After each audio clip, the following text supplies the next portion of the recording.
Je m'appelle Bernard Lemaire, j'ai 62 ans, et j'ai construit des maisons pendant 35 ans jusqu'à ce que mon dos lâche au printemps dernier, et j'étais assis à 3 tables de là, regardant le visage de ma propre fille virer au rouge vif lorsque le serveur lui a rendu ma carte d'urgence.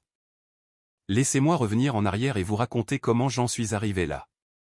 Camille m'avait envoyé un SMS ce matin-là, « Désolé, papa. On ne peut pas dîner ensemble ce soir. Thomas est malade et Léo a de la fièvre. On remet ça ?» J'attendais avec impatience notre dîner mensuel père-fille depuis des semaines. Nous faisions cela depuis que sa mère, Martine, est décédée il y a 4 ans pour essayer de maintenir la famille unie, vous comprenez? Ces dîners étaient à peu près le seul moment où Camille et moi parlions vraiment, juste tous les deux. Donc, j'étais quand même à la brasserie de l'époque. Je m'étais dit que j'allais prendre une bière et regarder le match du 15 de France. L'endroit était bondé, la clientèle typique du vendredi soir. Des souvenirs sportifs couvraient les murs, des maillots dédicacés, de vieux ballons de rugby, la totale. J'avais pris ma place habituelle au comptoir, commandé une pinte de blonde, et je m'étais installé pour regarder les Bleus en espérant qu'ils ne se ridiculisent pas une fois de plus. C'est là que je l'ai repéré, ma fille Camille, 34 ans, assise à la meilleure table de l'établissement, la banquette d'angle près de la fenêtre, celle qui coûte un supplément et qui nécessite généralement de réserver des semaines à l'avance. Elle était avec les parents de Thomas, Richard et Béatrice Delorme. Pas l'ombre d'un malade en vue. Elle riait comme si elle n'avait aucun souci au monde, levant une flûte de ce qui ressemblait à un champagne hors de prix. Le genre de champagne millésimé que j'achetais pour Martine à nos anniversaires de mariage, à l'époque où l'argent n'était pas un problème. Thomas était là aussi, portant une montre que je ne lui avais jamais vue. En or, elle avait l'air vraiment lourde, le genre de montre qui coûte plus cher que ce que la plupart des gens gagnent en un mois.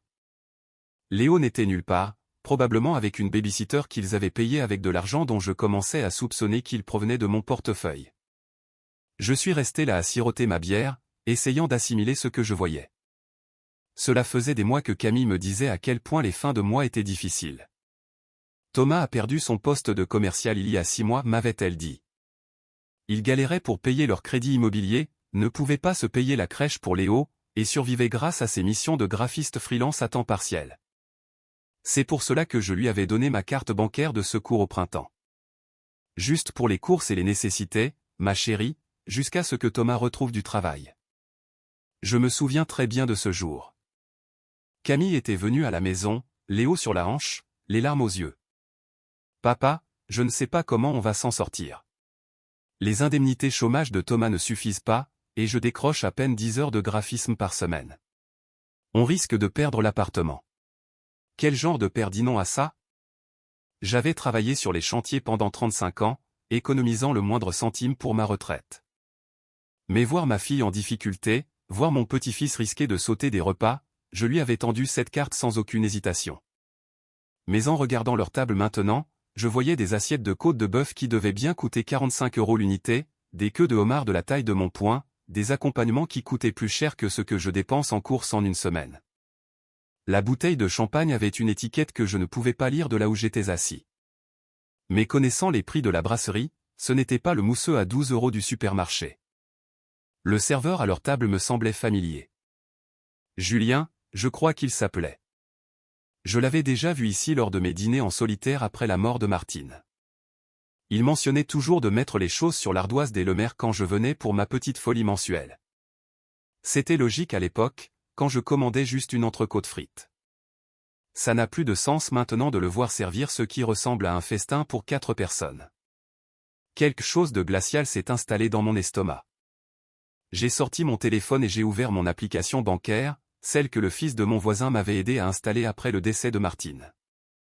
Ce que j'ai vu a fait grimper ma tension artérielle plus haut qu'elle ne l'avait été depuis mon dernier bilan de santé. Transaction après transaction à la brasserie de l'époque au cours des 3 derniers mois. 480 € par-ci, 620 € par-là, 390 € pour un autre dîner de famille auquel je n'avais jamais été invité. La carte d'urgence que je lui avais donnée pour les courses et les nécessités avait été utilisée pour 11 repas différents dans cette brasserie, chaque reçu indiquant de 4 à 6 personnes. Chacun de ces repas représentant plus que ce que je dépensais en nourriture en 2 semaines. Le préjudice total s'élevait à 4 200 €. C'est plus d'1 mois et demi de ma pension de retraite. de l'argent que j'avais économisé en mangeant des coquillettes et de la soupe en briques au déjeuner, en sautant mes habituels dîners du vendredi soir ici, en repoussant l'achat de nouvelles chaussures de sécurité. Même si mes anciennes avaient des trous qui laissaient entrer l'eau à chaque fois qu'il pleuvait. Je fixais les chiffres sur l'écran de mon téléphone, les vérifiant à 2 reprises pour m'assurer que je ne rêvais pas. Mais ils étaient bien là, clairs comme de l'eau de roche. 11 débits différents à la brasserie de l'époque, chacun plus important que ce que je dépenserais pour une semaine de course. Chaque somme facturée sur la carte d'urgence que j'avais confiée à ma fille pour éviter que sa famille ne crie famine. Pendant que je mangeais des plats préparés au micro-ondes et des céréales premier prix, Camille vivait apparemment comme une reine avec les parents de Thomas, qui plus est. Des gens qui, à en juger par les bijoux de Béatrice et le costume sur mesure de Richard, n'avaient absolument pas besoin que quelqu'un d'autre règle leur note de restaurant. J'ai fait ce que n'importe quel chef de chantier ferait quand il surprend quelqu'un en train de voler du matériel. J'ai tout documenté. J'ai pris des photos de leur table avec mon téléphone, en m'assurant que le visage de Camille soit bien visible, ainsi que ceux de Thomas et de ses parents. J'ai fait des captures d'écran de mon application bancaire montrant chaque transaction. J'ai même enregistré une courte vidéo de Camille riant, sa flûte de champagne levée, tandis que la montre en or de Thomas accrochait l'éclairage tamisé du restaurant. Des preuves. Si 35 ans de gestion de chantier m'ont appris une chose, c'est qu'il faut toujours des traces écrites quand quelqu'un essaie de vous arnaquer.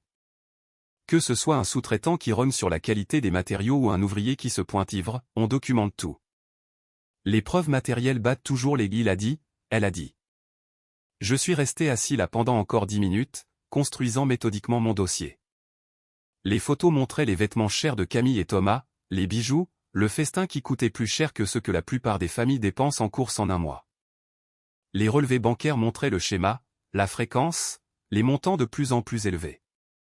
Ce n'étaient pas des dépenses de désespoir pour remplir le frigo. C'était un train de vie mondain financé par mes économies de retraite. Mes mains étaient stables pendant que je manipulais mon téléphone, plus stables qu'elles ne l'avaient été depuis le diagnostic de Martine. À l'époque, tout semblait hors de contrôle, comme regarder une maison s'effondrer au ralenti tout en étant impuissant pour l'arrêter. Mais ça, c'était quelque chose que je pouvais gérer. C'était un problème avec une solution. Je me suis dirigé vers David Fontaine, le patron, que je connais depuis 15 ans, depuis que Martine et moi avions commencé à venir ici pour nos anniversaires de mariage. David est un homme franc, le genre de gars qui dirigerait une équipe d'ouvriers du bâtiment s'il ne gérait pas un restaurant. David, lui ai-je dit en gardant la voix basse pour qu'elle ne porte pas jusqu'à la table de Camille, j'ai besoin d'un service. Peux-tu m'imprimer les tickets de toutes les dépenses effectuées avec ma carte au cours des 3 derniers mois? Ses sourcils se sont levés comme si je venais de lui demander de violer les règles d'hygiène. Bernard, c'est. Eh bien, c'est irrégulier. Nous ne distribuons généralement pas les historiques des clients. Et est-ce que quelqu'un utilise ma carte d'urgence pour des dîners gastronomiques tout en me disant qu'il n'a pas les moyens de faire les courses, ai-je répondu, adoptant le même ton discret. Le compte est à mon nom, David. J'ai le droit de voir où va mon argent, n'est-ce pas? Les yeux de David ont glissé vers la table de Camille, puis sont revenus vers moi. Je pouvais voir la compréhension poindre dans son expression. Il travaillait dans la restauration depuis assez longtemps pour reconnaître un drame familial quand il en franchissait la porte. Bon Dieu, Bernard, ta fille te fait ce coup-là? Il secoua lentement la tête. Donne-moi 5 minutes. Je vais t'imprimer tout ce qu'on a. Pendant que David disparaissait dans l'arrière-salle, j'ai appelé ma banque.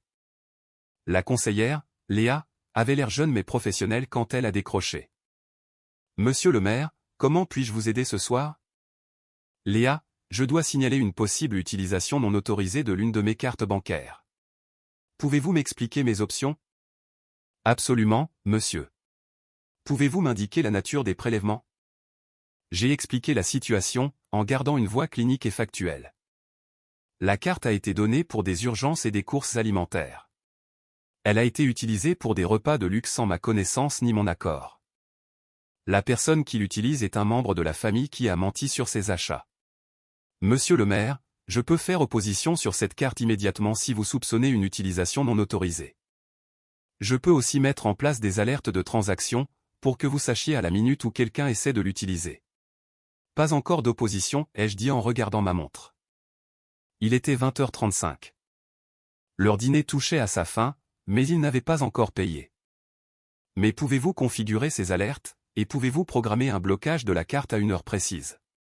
Oui, monsieur. À quelle heure souhaitez-vous que le blocage soit effectif? Je regardais la table de Camille. Julien remplissait leur verre d'eau, ce qui, d'après mon expérience à la brasserie, signifiait qu'ils allaient bientôt demander l'addition. Thomas s'adossait à sa chaise, avec ce regard satisfait qu'ont les gens quand ils ont fait un bon repas qu'ils n'ont pas payé. 20h45 ai-je dit. Pile à l'heure. C'est fait, monsieur le maire. Vous recevrez des alertes par SMS pour toute tentative de transaction, et la carte sera bloquée à très exactement 20h45. J'ai remercié Léa et j'ai raccroché juste au moment où David revenait avec une enveloppe Kraft assez épaisse pour étouffer un cheval. Les 3 derniers mois, dit-il doucement, la faisant glisser sur le comptoir comme s'il transmettait des secrets d'État. Bernard, je n'en avais aucune idée. Je veux dire, elle disait toujours que tu réglais la note, elle mentionnait toujours à quel point tu étais généreux, comment la famille prend soin de la famille. L'ironie m'a frappé comme un coup de masse en pleine poitrine. Camille utilisait ma générosité comme argument de vente. Elle racontait probablement aux Delorme à quel point j'étais un beau-père formidable, comment j'insistais pour leur offrir de beaux dîners. Pendant ce temps, j'étais chez moi à manger un sandwich au jambon en me demandant pourquoi ma fille n'avait plus jamais le temps de me rendre visite. J'ai ouvert l'enveloppe et j'ai étalé les tickets sur le comptoir. 11 tickets de caisse, chacun montrant des repas pour 4 à 6 personnes. Des entrées comme des huîtres affinées à 18 € les 6.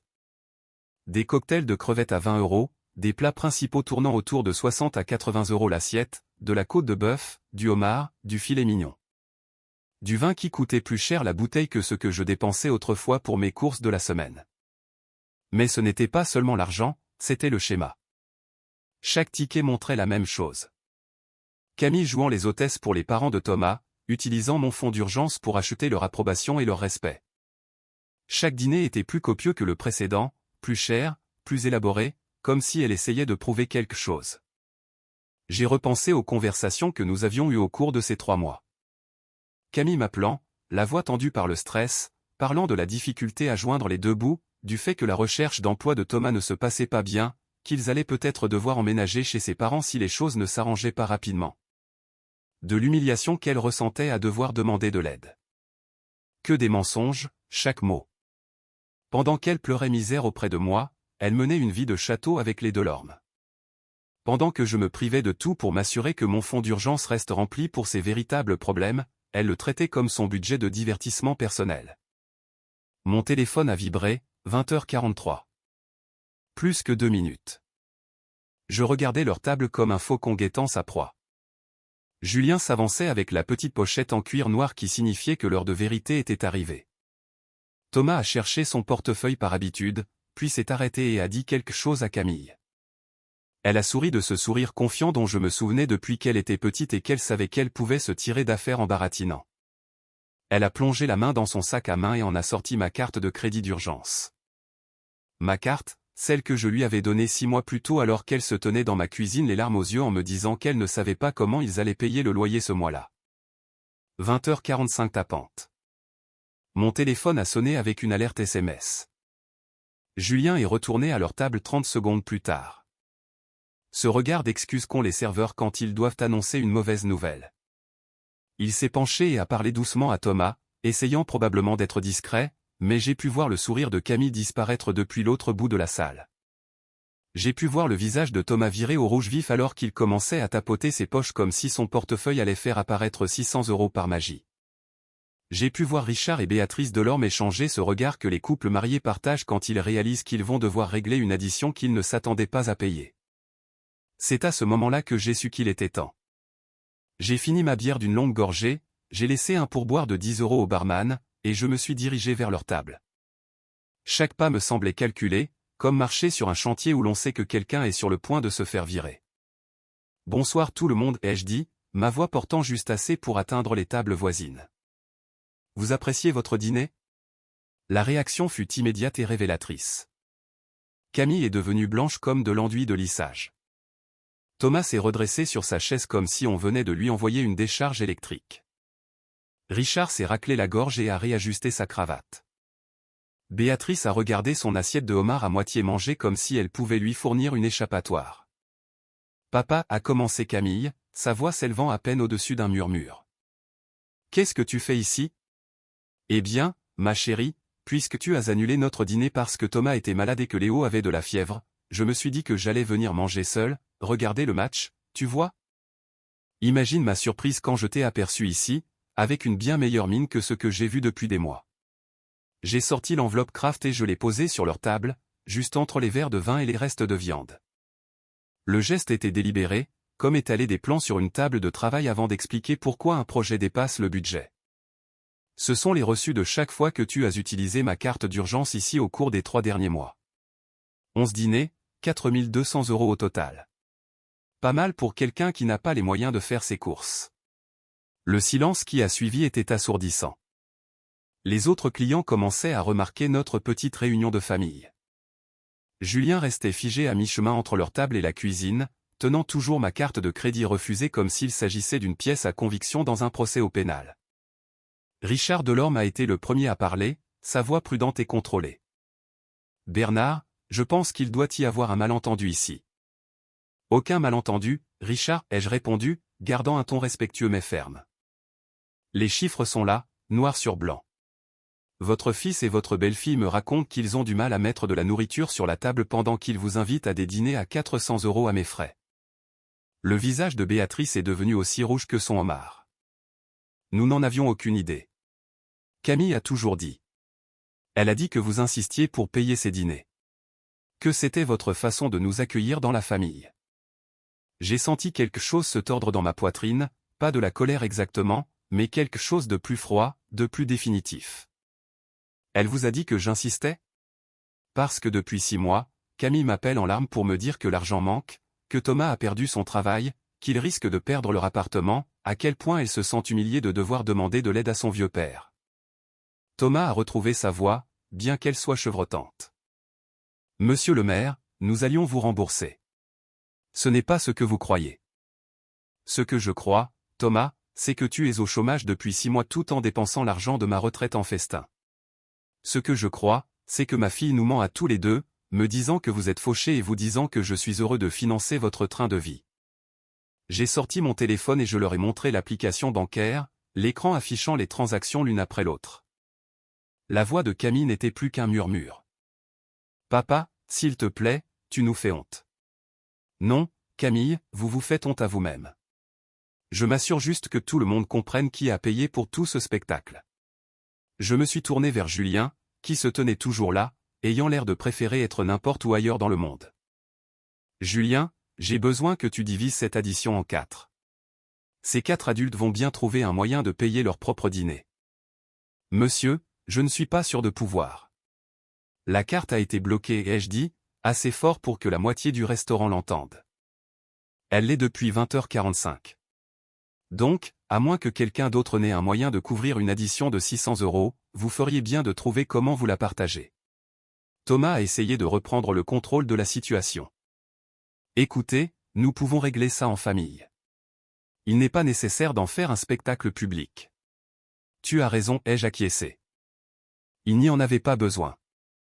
Mais quand vous passez 6 mois à mentir à votre famille, parfois la vérité éclate dans des lieux publics. J'ai sorti l'un des reçus de l'enveloppe, le plus gros du mois dernier, 680 € pour un dîner et des boissons pour 6 personnes. Celui-ci est intéressant. 6 personnes, mais Léo n'était pas là. Alors, qui était l'invité supplémentaire ce soir-là?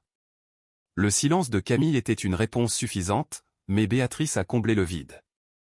La sœur de Thomas est montée de Bordeaux. Nous voulions lui faire passer un bon moment. Point sur ma carte de crédit d'urgence pendant qu'on me disait que vous n'aviez pas les moyens de réparer votre four.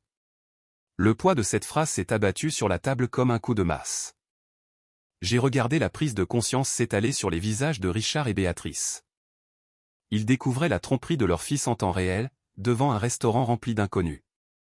Voici ce qui va se passer, ai-je continué, la voix posée mais catégorique. J'ai déjà appelé mon avocat. Nous allons établir un plan de remboursement avec des conditions et des conséquences précises. Ce n'est plus un prêt familial.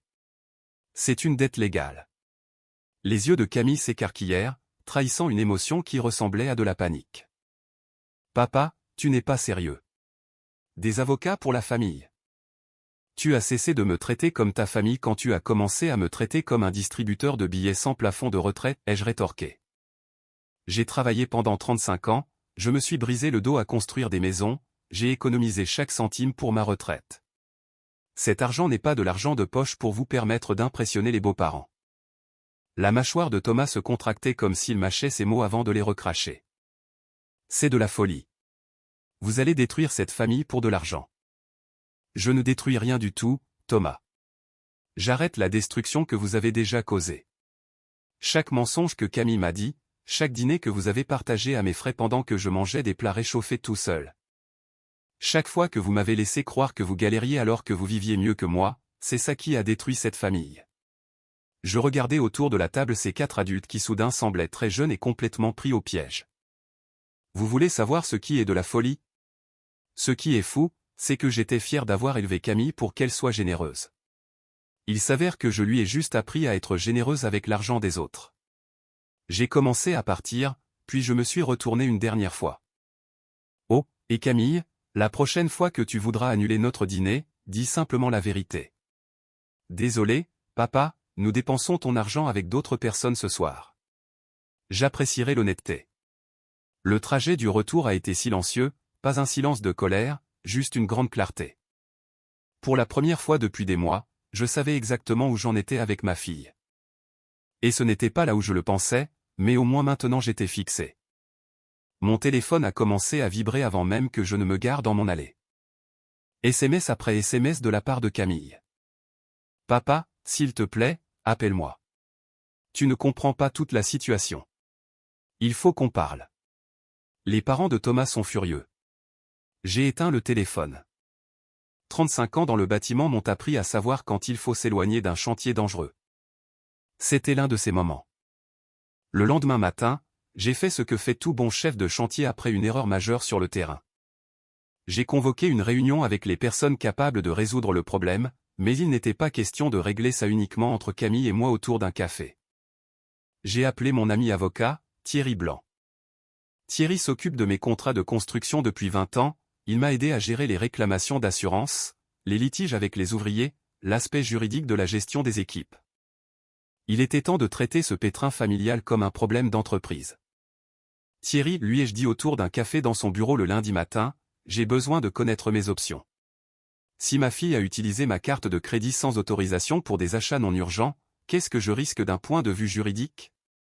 Thierry s'est adossé à sa chaise. De la même manière qu'il le faisait lorsque les sous-traitants essayaient de lui expliquer pourquoi il dépassait le budget et prenait du retard.